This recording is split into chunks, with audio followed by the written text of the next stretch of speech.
Chapter 14. Minli and the dragon had sat in the clearing and made camp for the night. As the sun fell and the moon rose, the dragon showed her how he could make sparks by scratching his claws against a stone, and they built a small campfire. As Minli and the dragon made no moves to go farther into the forest, the monkeys had quieted down, but they still watched. "There are plenty of peaches for all," the dragon said. "Those monkeys do not have to be so greedy." "Really?" Minli asked. "Yes," Dragon said. "The monkeys are so foolish. They just want more and more even when they do not need it. I have seen them refuse to let go of rotten mushrooms and fight over piles of mud." At those words, Minli sat up and her eyes flashed with quick thinking. Piles of mud. Suddenly, Minli remembered the two children fighting over the piles of mud as she had left her village. Instead of going inside for dinner, the children had clung to their pretend dishes of dirt. They were so foolish. Could the monkeys be that foolish? They were too selfish for trading or bribes, but maybe they were so greedy that they could be foolish enough to be tricked. Maybe if "I'm going to make rice," Minli said abruptly. "Oh," the dragon said, "you must be hungry. Too bad we cannot get you some peaches." "It is not for me," Minli said, and she smiled mysteriously. "It's for the monkeys." "The monkeys?" the dragon said. "Why? If you mean it as a gift or as a way to bribe them, it will not work. They will take it and eat it, but they will not let you through." "That is what I am expecting," Minli said, as she filled her pot with water and uncooked rice. She was bursting to tell the dragon her idea, but wasn't sure how much the monkeys understood of their words. She looked at him with sparkling eyes, but he only stared back blankly. "You are?" the dragon said. "I do not understand." "Don't worry," Minli said, and with her eagerness she felt like the water she was boiling. "I think I know how we can pass the monkeys." The dragon watched as Minli stirred the big pot of rice. Through the rising steam, she could see the beady eyes of all the monkeys glittering through the branches like hundreds of diamonds as they watched as well. "The monkeys are watching," he whispered to Minli. "Good," she whispered back. "I hope they are." When the rice was done, the pot was overflowing with snowy white rice. It was so heavy that to take it off the fire to cool, she had to ask the dragon to move it for her. Minli and had the dragon place it very close to the trees where the monkeys were watching. Then Minli tied her fishnet over the rice and pot. As Minli and the dragon turned away, they could hear the monkeys chattering. "That fishnet will not stop the monkeys from taking the rice," the dragon said. "It is tightly woven, but their hands will probably fit through." "I know," Minli said as she put out the fire. "Let's pretend that we think the rice is safe and we are letting it cool." Though puzzled, the dragon nodded. They placed themselves a far distance from the rice, yet still within sight, put out the fire, and pretended to go to sleep. But Minli could not help peeking. Though she tried to lie still, she was filled with excitement. Would her plan work? Would the monkeys take the rice? In the bright light of the moon, the monkeys glanced slyly at them and stole over to the rice. The dragon was right, just as he had said. The fishnet could not keep the monkeys from the rice. Their slender hands slid through the holes of the fishnet and each grabbed 2 big fistfuls of rice. But as the monkeys tried to carry the rice away, the net caught them. So they put the holes in the net were large enough for their empty hands to fit through, but not large enough for their full fists. The monkeys screamed and pulled, and Minli and the dragon no longer pretended to be asleep. They couldn't help laughing as they watched the monkeys struggle, each monkey trying to punch the air and each other with their trapped fists. Minli quickly packed her things, and the monkeys screeched and shrieked as they passed. The heavy pot of rice shook as the monkeys fought violently to get free. But the fishnet was strong and well woven, and since the monkeys were too greedy to let go of the rice, Minli and the dragon entered the peach grove and continued through the forest. Chapter 15. Ma and Ba sat in front of a small fire that Ba had built. Their disappointment at not finding Minli forced them to admit their exhaustion, and they had slept under the canopy of the trees during the day, leaving their silver goldfish as a guardian. By the time they woke, it was late afternoon, but neither of them made any attempt to move. Neither spoke, but both knew they were unsure whether to go forward or go back. While the sun burst into multicolored flames on the horizon, the last wave goodbye before surrendering the night, Ma handed Ba a bowl of rice porridge. Neither of them spoke as they ate, both thinking about the goldfish man's words. Should they let Minli try and change their fortune? Should they stop looking and, like the goldfish man said, trust her? Ba sighed. Trying to find Minli is like trying to find the paper of happiness, Ba said aloud to himself. What paper of happiness? A voice said. Ba looked sharply around. Who had said that? He looked at Ma, but she continued to stir her porridge, obviously unaware. Ba shook his head. Perhaps his weariness was making him imagine things. Tell the story, old man. She's listening, the voice spoke again. She won't admit it, but she wants to hear it too. Ba looked around again. It seemed like the voice was coming from Goldfish. He looked closely at the bowl. Was it the firelight that made it glow like that? The fish stared back at him calmly, as if waiting. So Ba took a deep breath and began the story. The story of the paper of happiness. Once, a long, long time ago, a family grew famous for their happiness. It seemed odd that this would happen, but they were truly an unusual household. Even though aunts and uncles, cousins, and grandchildren lived together, there was never a cross word or unhappy noise. All were polite and thoughtful to each other. Even the chickens did not fight each other for a feed. It was said that even the babies were born smiling. Stories of their happiness spread like seeds in the wind, sprouting and blooming everywhere. Until finally, even young Magistrate Tiger, remember Magistrate Tiger, heard of them, even though he had just begun his position. This was before his son was born. The bellowing, roaring magistrate was already called Magistrate Tiger. Impossible, he scoffed. The stories are exaggerated. No family can be that happy. But even so, he was curious and sent an emissary to the family to observe. The emissary returned, awed. Your Magnificence, it is just as the stories say, he said. I observed the family for a full moon, and not one sad or angry word was even whispered. The adults are loving and faithful. The children are gracious and respectful. All honor the grandfather with an esteem that rivals the gods. Even the dogs do not bark, but wait patiently to be fed. The family circle is one of complete harmony. That's impossible, the magistrate said, astonished. But as he thought about it, the more he began to wonder. What was the secret that the family had? They must have some magical charm or hidden knowledge, and this began to irritate him. He began to covet the family's happiness. I am the magistrate, he thought. If there is a secret to happiness, I should have it. So he called his emissary to him and presented him with an empty, heavily encrusted chest and a company of soldiers. Return to the family, Magistrate Tiger ordered, and tell them that I want the secret of their happiness to put in this box. If they do not do so, have the soldiers destroy their home. The emissary did as he was told. When the troop of soldiers surrounded his house, the family looked fearful. But when the magistrate's demand was announced, their grandfather smiled. That is easy enough, he said, as he had the trunk brought into the house and returned in moments. It is done. I have put the secret of our happiness inside the box, he said, and you may take it. We hope it serves our magistrate well.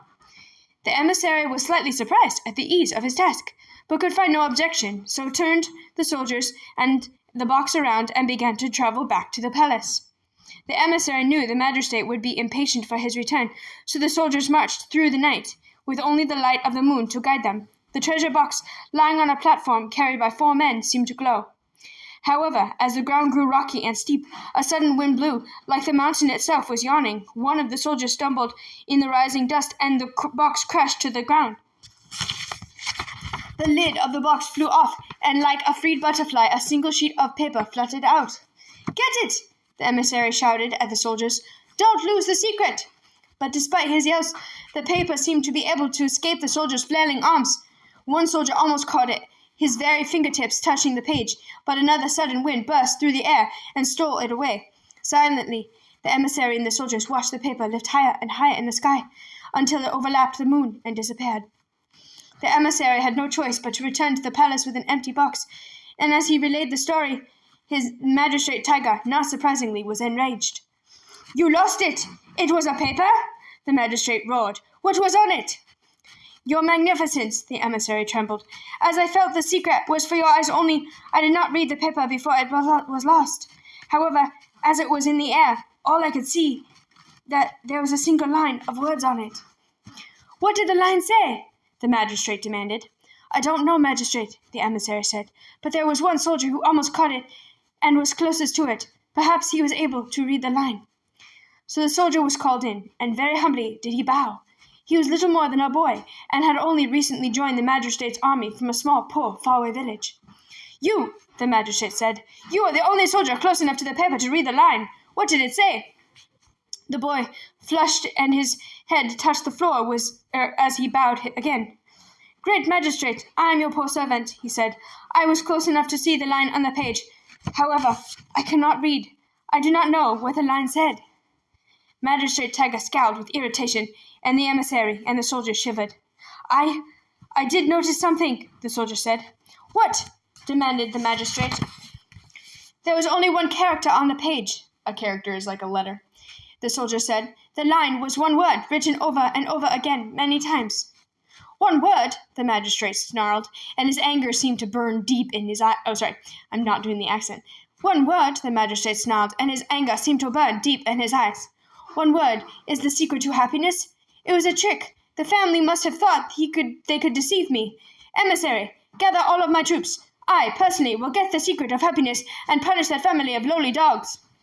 So the next day, with Magistrate Tega and his entire army prepared for destruction, the emissary led the way to the home of the happy family. But when they arrived, nothing was there. No house, no chickens or sheep, no family. Instead, there was only a flat plain, as if the whole home had been scooped from the earth. Magistrate Tega scowled at the blank ground with rage and vowed to punish the family for their disrespect. But while he glared, the wind blew and covered him with a grayish-green dust. As he stood like a green powder statue, he felt as if the sky were laughing at him. So this is the dad talking again, so after he's done telling the story. "So I think Minli, like the secret word and the paper of happiness," Ba said, "is not meant to be found." He glanced at Ma, and while she did not meet his gaze, she made no objection either. "And tomorrow," Ba continued gently, "we should return and wait for her to come home." Again, Ma said nothing but barely. Perhaps only because he was looking for it, she nodded. Ba nodded back at her and quietly took some rice and dropped it into the fishbowl. All right, Chapter 16. Feasting on juicy peaches, Minli and the dragon walked through the woods for many days. At night, when the dragon slept, Minli missed Ba and Ba. "But this is for our fortune, so they don't have to work so hard anymore," Minli told herself when she thought about the worry they must be feeling. "When I get back, Ba can rest, and Ma will never have to sigh again. They'll see." But the lonely moon never seemed to gaze comfortably down at her. One day, Minli and the dragon came upon a body of water. In the distance, they saw the woods continue. As the compass pointed across the water, the dragon swam the inlet with Minli riding his back. "How far do we go before we get to Never-Ending Mountain?" the dragon asked. "Well," Minli said slowly, "the fish said to go west until I reach the city of bright moonlight. Once there, I'm sure I'm supposed to find the guardian of the city." "The guardian?" the dragon said. "Who is that?" "I'm not sure," Minli said. "The king of the city, I guess. Once I find him, I'm supposed to ask for the borrowed line, which, according to the fish, is something I'll need for Never-Ending Mountain." "The borrowed line?" the dragon asked. "What is that?" "I don't know," Minli said. "The fish didn't tell me." "You did not ask?" The dragon almost stopped swimming in surprise. "I didn't want to delay her," Minli said. "She was in a rush." The dragon shook his head and opened his mouth to say something when they both heard a strange sound next to them in the water. "Aunt Jin! Aunt Jin!" a voice said. "Is it you? You come back like you said." Dragon and Minli looked in the water and saw a large orange fish with a black fin swimming next to them. It looked a lot like Minli's goldfish, but larger. "I think you have me mixed up with someone else," Minli said to the fish. "I was speaking to the dragon," the fish said, "but you must not be Aunt Jin either." "Well," the dragon looked down at the fish with a wary smile. "Either one of us would be a very strange relative to you, fish. Why did you think I was your aunt?" "Because Aunt Jin always said she would come back to us to show us the Dragon Gate was real," the fish said. "What do you mean?" Minli asked. "Dragon Gate. What's that?" The story of the Dragon Gate. Okay, so this is the fish telling the story of the Dragon Gate. "Even though no fish has seen the Dragon Gate, we all knew about it. Perhaps the story was told to us through the waves of water while we were eggs, or whispered to us by the roots of the lotus flowers. We all know that somewhere in one of the rivers of the land there is a great and powerful waterfall. It is so high and so vast that it is as if the water was gushing from a cut in the heavens. At the top of that waterfall, beyond anyone's view, is the Dragon Gate. The Dragon Gate is an entryway to the sky.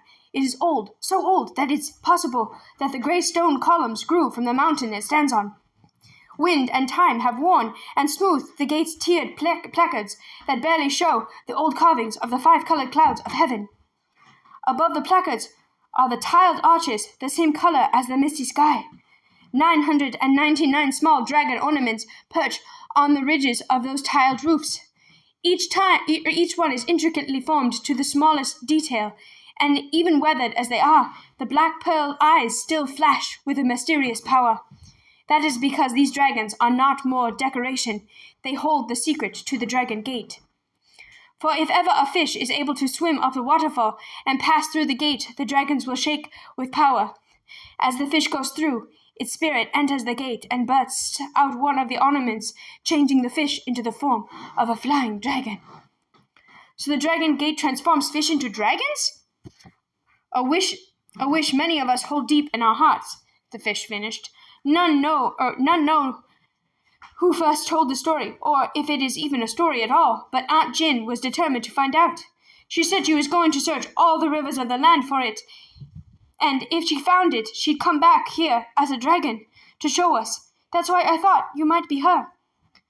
Did your aunt look like you? Minli asked. Orange, with a black fin? Yes, the fish said, but much smaller, the size of a copper coin. It doesn't seem likely that a fish that small could swim up a waterfall, the dragon said. Even if she does find the right river, she might not be able to get to the gate. If there is a gate, Aunt Jin will find her way through it, the fish said. She's very wise. If you knew her, you'd understand. Maybe I do know her, Minli said softly, thinking hard about the goldfish she set free. Could it be that her goldfish, who had swum all the rivers except one, had been Jin, searching for the dragon gate? If you are not Aunt Jin, the fish said to the dragon, interrupting Minli's thoughts, why are you swimming across the river? Why don't you just fly? He can't fly, Minli answered for the dragon, when she saw his discomfort. We are going to see the old man of the moon to ask him how to change that, but we have to cross the river to get to the city of the bright moonlight first. Old man of the moon, the fish said. Good luck finding him. Will be harder than finding the dragon gate. Minli and the dragon looked at each other and shrugged. But the city of bright moonlight is just past the forest, over there, the fish continued. Swim over to this side, and you can see it in the distance. And just as the fish said, Minli and the dragon saw the city. An enormous wall like a giant patchwork curtain of stone surrounded the thousands of houses of the city. And almost glowing with the splendor of its red columns and golden top, a palace stood up over the clusters of buildings in the far center, like a glorious boat floating above the waves of the scalloped rooftop tiles. Even from a distance, the city looked majestic. If you are stopping at the city of bright moonlight, the fish continued, I think dragon here should probably try to stay hidden. People of bright moonlight might be shocked to see a real dragon. The last dragon sighted was about 100 years ago, and it destroyed the king's father's palace in a city in the east. They might not like or take kindly to you. That is good to know, Minli said. It might be better if I go into the city by myself. Yes, the dragon agreed. I can hide at the edge of the forest and wait for you. They close the wall at night, the fish said. If you are here in the city at night, you have to stay until morning. Do not worry, dragon said to Minli. I will wait. Well, you are almost to land, the fish said, so I'll leave you. If you ever see another dragon, find out if it's my Aunt Jin. Hope you get to meet the old man of the moon. Good luck. Minli and the dragon watched the fish swim away. Then they made their way to the land of the city of the bright moonlight.